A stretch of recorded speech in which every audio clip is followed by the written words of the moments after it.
Hello there. Welcome to Integrated Spectrum of Health Functional Medicine Membership. My name is Lynn Jocelyn. I'm a functional medicine physician assistant, and I'm excited today to talk to you all about fiber. Let's talk first about the health benefits of fiber, and then we'll get into different kinds of fiber and how to bring it into your diet.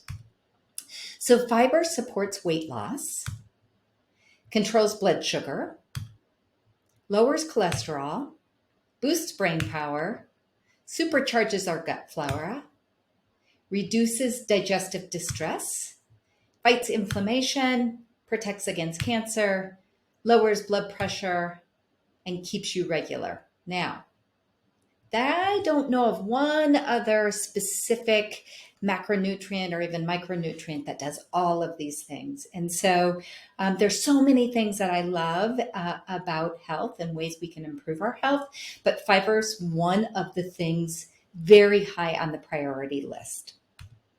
Let's talk quick, fast facts about fiber. Fiber is actually the indigestible carbohydrate part of plant foods. So it is part of every type of plant food. Now, certain plant foods have different types of fiber, and some have more than others. It's the part of the plant that our bodies cannot break down, but our bodies need. And there's two main types of fiber, which I'm sure you've heard about: soluble and insoluble. Most Americans are short on fiber.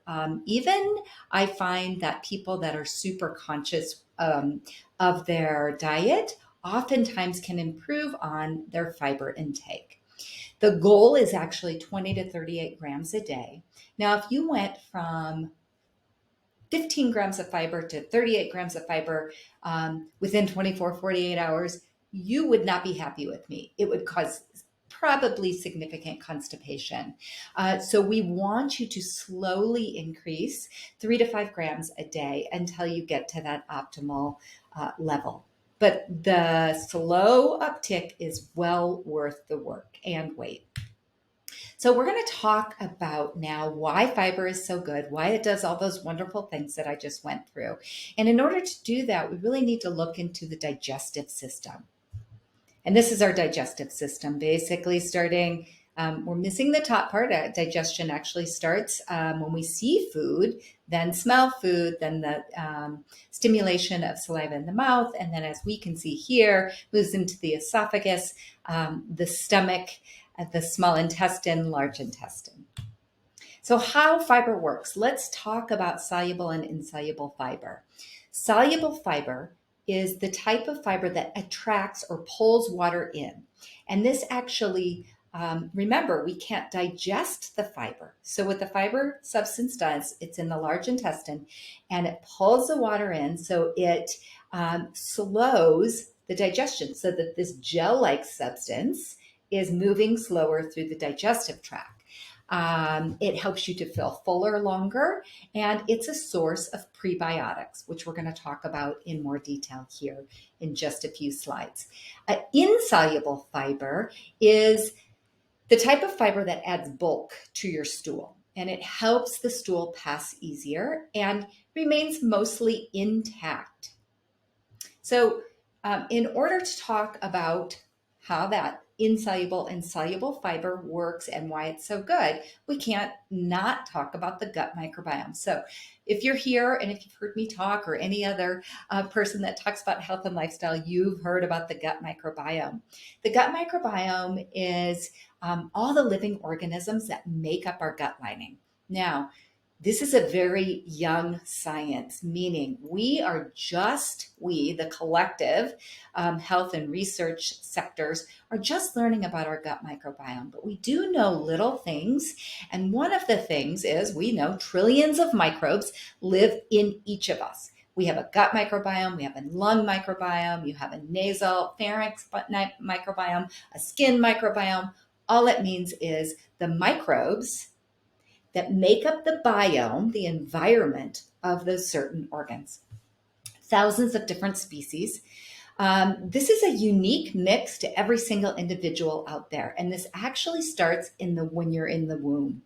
And your mother's microbiome actually has a big impact on your microbiome. So this continues to change throughout life. certain foods, stress, and environmental exposures have an impact on the gut microbiome. I consider the gut microbiome as the employees of the body, right? So the microbes are actually supporting different biochemical processes in the gut lining. And so if you think about these are employees, they're helping your body do the work it needs to do. When you think about hiring employees, you want efficient employees that are getting the job done efficiently and with a good outcome. But sometimes in certain job situations, we get sluggish employees or lazy employees or employees that don't show up to work. And so fibers, speaking of, is one of the things that can help you hire more efficient employees for your body. Probiotics. So we all have heard about probiotics, and this also is an area of science that's very young. We're still learning. And I am cautious with probiotics for a couple reasons. Is there's a lot of research going to certain strains, helping certain disease states. And I think there is a lot of value to that, but I think we don't know the full picture yet. And the reason is because everybody's personal microbiome is different. So as we add different probiotics, those probiotics are going to work with each person's microbiome differently. But overall, what probiotics do is they replenish the gut with the good employees. So we're taking those good employees and putting them in the gut lining. And they are thought to support lots of different health and disease states. Again, ongoing research is very important. One thing about probiotics is they're placeholders. So once you stop the probiotics, unless you're feeding your own microbiome the fiber and other good phytonutrients so that they actually produce their own microbiome and change, the probiotics just are placeholders. So they're wonderful. I use them all the while at the same time supporting the gut with healthy phytonutrients, healthy fibers, so that your own microbiome is improving. Prebiotics. So what are prebiotics? Speaking of soluble fiber, prebiotics are soluble fiber. And so I like this statement.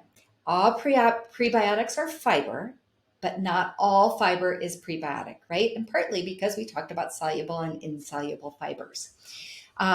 So what do these prebiotics, this form of soluble fiber do? They help the good bacteria grow in your gut. So they're food for the good guys, the good employees. They are indigestible prebiotics, so they can actually make it through the stomach, the small intestine, and all the way to the large intestine where we want them to do the work. And they fertilize or feed the garden. So prebiotics improve stress levels, we think, improve nutrient absorption, certain minerals, calcium and magnesium. They improve energy, support weight management, support a healthy immune system. And how do they do that? Okay, so prebiotics, they're soluble fiber. They make it all the way to the large intestine. And then they start to ferment as the prebiotic, or there's a fermentation process that happens. So prebiotics feed certain microbes that live in the large intestine, and a fermentation process happens. The result, or the end product of this fermentation process, is something called short-chain fatty acids. These are called postbiotics: butyrate, acetate, and propionate. Postbiotics, again, so I'm just going to say it again. So prebiotics, you bring them all the way through. They're the food for the microbes that live in the large intestine. They feed the microbes. That causes fermentation, and you get short-chain fatty acids called postbiotics. Postbiotics are wonderful for your health, and we're learning, again, this is an area too, more and more about these. And I'm beginning to learn and wonder if postbiotics are actually more important than probiotics, right? So prebiotics, super important. Probiotics, I feel they're good, but they're kind of placeholders. Postbiotics, I think may be the way to go. They support the microbiome diversity. So we have lots of different microbes, very important. They support the intestinal barrier by working in those tight junctions so we don't get that leaky gut.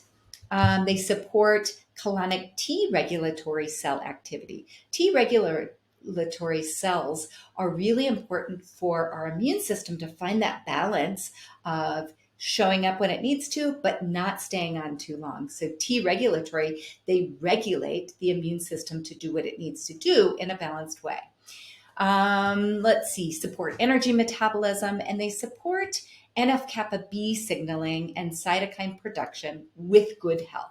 This is one route to decreasing inflammation.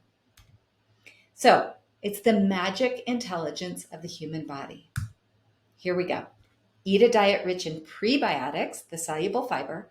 It moves through the gut to the large intestine, feeds the bacteria of the large intestine. The bacteria ferment and they produce short-chain fatty acids, and we get many health benefits. So prebiotics in foods, what are they? How do we get them? Where do they come from?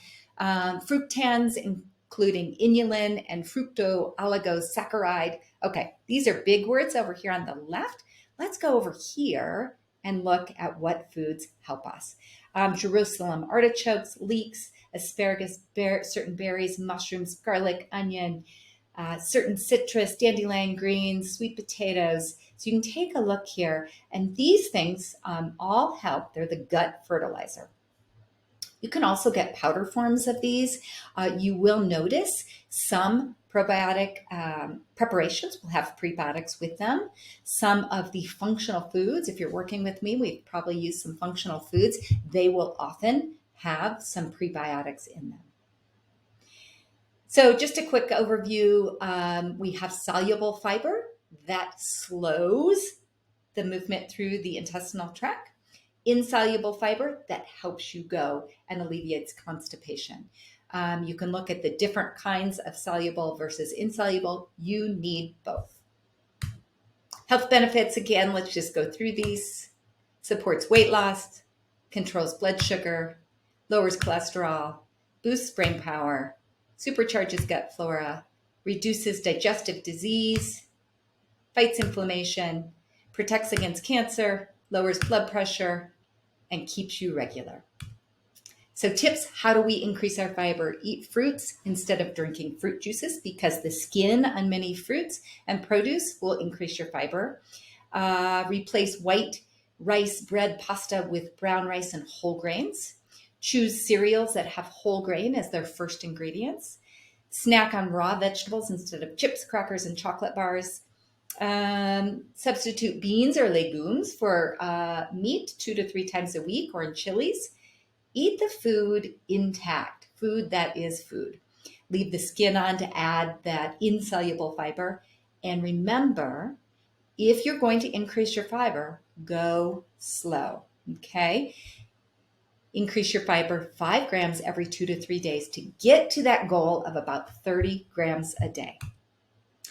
So here's to eating more fiber, being more regular, and having so many full benefits, health benefits of fiber. This is one of my favorite fiber-rich bread recipes. This is from a great recipe site called My New Roots. I encourage you to check it out. This is just, it's wonderful. This is a great uprising bread. Look here, it's a paleo type bread. It's made with psyllium husk, which is a wonderful form of fiber. It's got flax seeds. So this is a great small bakery that you can order and have it shipped to you directly. They have chips and bread. I appreciate you being here today. I hope you learned something. Reach out if you have any questions, and I look forward to seeing you soon.